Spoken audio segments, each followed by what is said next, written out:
معلوم ہے جو اس صنعت کے ساتھ منسلک نوجوان ہیں، نہ تم یوان شیڈول کاسٹ کیٹیگری میں، نہ شیڈول ٹرائب میں آتے ہیں، نہ او بی سی میں آتے ہیں، وہ بیچارے کسی ریزرو کیٹیگری میں نہیں آتے، وہ اسی ہارٹیکلچر کی کیٹیگری میں آتے ہیں، وہ ان باغات کی دیکھ بھال کرتے ہیں، اس سے ان کو روزگار ملتا ہے۔ مگر اب کہیں نہ کہیں اس سے یہاں ایک تو اکانومیکلی ہم بہت ہی پست ہو جائیں گے، اس گژھو واریاہ ویک، مگر سۭتۍ سۭتۍ بے روزگاری بڑی واریاہ زیادہ، یہ چھن انڈسٹریلائزیشن ہماری جموں کشمیر میں نہیں ہے، جو تھوڑا بہت جو ہمارا ٹورزم ہوتا ہے وہ بھی ڈیپینڈ کرتا ہے کہ کیا حالات رہے ہمارے۔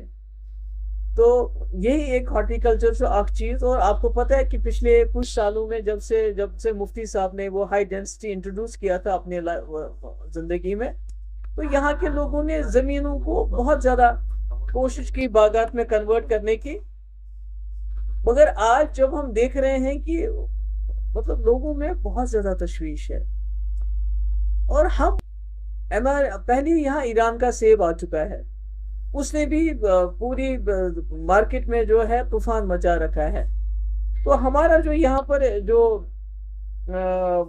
ہمارا یہاں جو یہ جو سیب ہے، یہ سون چاہے ہماچل پردیش کا بھی ہے، سو ایک نا امریکن سیب کے ساتھ وہ کمپیٹ نہیں کر سکتا ہے۔ اس کی وجہ سب سے بڑی یہ ہے کہ جو امریکہ کا سیب ہے، وہاں جو ان کو جو سبسڈی فارمرز کو دی جاتی ہے وہ 30 سے 40 ہزار US ڈالرز دی جاتی ہے، 30 to 40 ساس تم دیوان، یہ کہ سٲنِس زمیندارس 12 to 1500 رۄپیہِ، تَتھ منٛز چھُ آسان الیکٹرسٹی تہِ، اریگیشن تہِ، فرٹیلائزر سورُے انکلوڈ۔ یِتھے کٔنۍ چھُ 60 to 70% انشورنس امریکہ اپنے فارمرز کو دیتا ہے، ان کو اگر خدا دی نجات من تک کینٛہہ آفتی ڈیزاسٹر ہوگا، ان کا میوہ ختم ہوگا، خراب ہوگا، تو سرکار آتی ہے، وہ پیسہ دیتی ہے۔ اگر کووڈ جیسی کوئی بیماری ہو یا ٹریڈ وار میں کوئی نقصان ہو، سرکار آ کے اس کا بھرپور کرتی ہے۔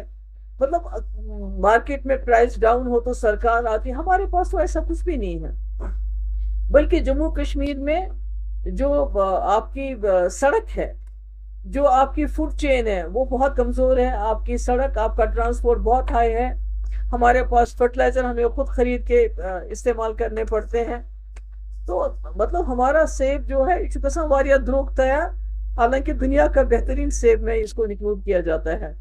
تو مجھے خدشہ ہے، مجھے ڈر ہے کہ 2019 کے بعد جموں کشمیر کے لوگوں کو واریاہ صبر و تحمل ہنزتمو کام، ان کے اوپر کتنا ظلم ہوا، کوتا ستم کو، مگر لکو تھو مطلب صبر کرو۔ اگر یہ اس وقت میں اپنے جو ہمارے ملک کے پرائم منسٹر ہیں ان سے یہ گزارش کرنا چاہتی ہوں کہ جموں کشمیر کے لوگوں نے بہت مصیبتیں دیکھی، خاص کر 2019 کے بعد، اور بہت ہی انہوں نے صبر سے کام لیا، مگر اگر اب اس انڈو US ٹریڈ ڈیل کی وجہ سے آپ ہمارے پیٹ پہ بھی لات ماریں گے، ہمارے روزگار پہ بھی لات ماریں گے، ہمارے بچوں کی ایجوکیشن پہ بھی لات ماریں گے۔ اگر یہاں کوئی بیمار ہوتا ہے، خدا نہ خواستہ کوئی بیماری ہوتی، تو اس کا بھی خرچہ اسی سے نکلتا ہے، یعنی ہماری زندگی اسی پہ چلتی ہے۔ اگر آپ اس پہ بھی لات ماریں گے تو یہ لوگ پھر کیا کریں گے؟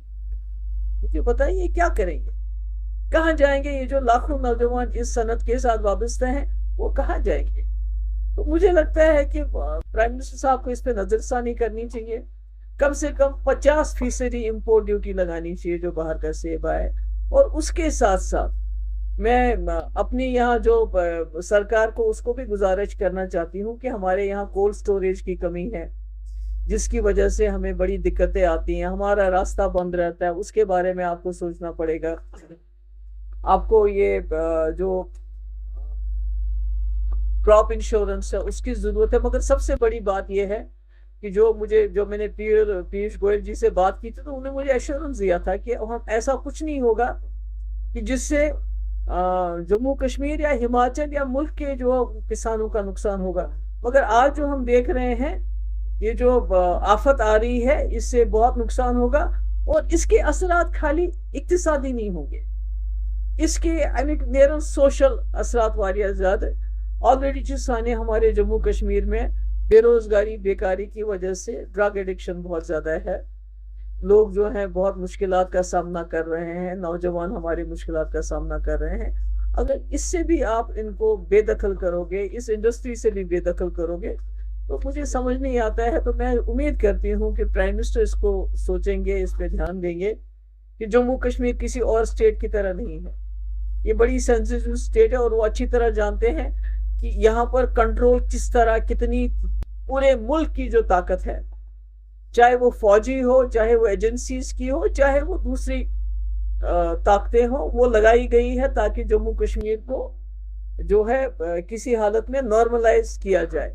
تو اگر اس قسم کا جو وار کیا جائے گا، ہماری ریڑھ کی ہڈی ہے فروٹ انڈسٹری، تو مجھے لگتا ہے اس کے نتائج جو ہے وہ ٹھیک نہیں ہوں گے، وہ صحیح نہیں ہوں گے.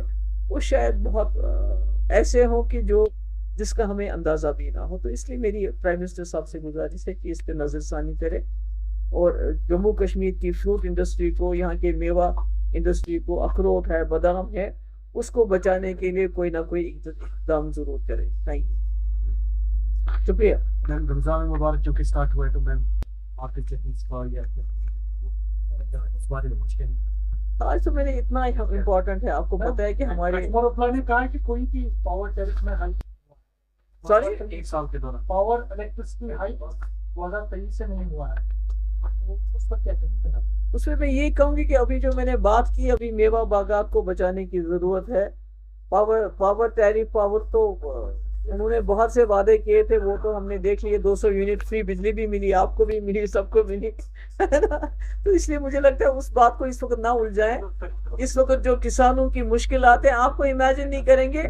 ونکس میوہ باغات ول خدا دی نجات تم گسن دیوالیہ پن پہ ہو جائیں گے. بینکوں لون باقی چیز یہ کیپٹل انویسٹمنٹ ہوتی نہیں ہے. اس میں جو کچھ کیا تھا مفتی صاحب کے ٹائم میں ہوا، ابھی تو نہ انشورنس ہو رہا ہے، نہ کیپٹل انویسٹمنٹ ہو رہی ہے، نہ فرٹیلائزر ہم مفت دے رہے ہیں. اور جو فرٹیلائزر دے رہے ہیں یا پیسٹیسائڈ دے رہے ہیں اس میں بھی اتنی خرابی ہے جس کا کوئی حساب نہیں.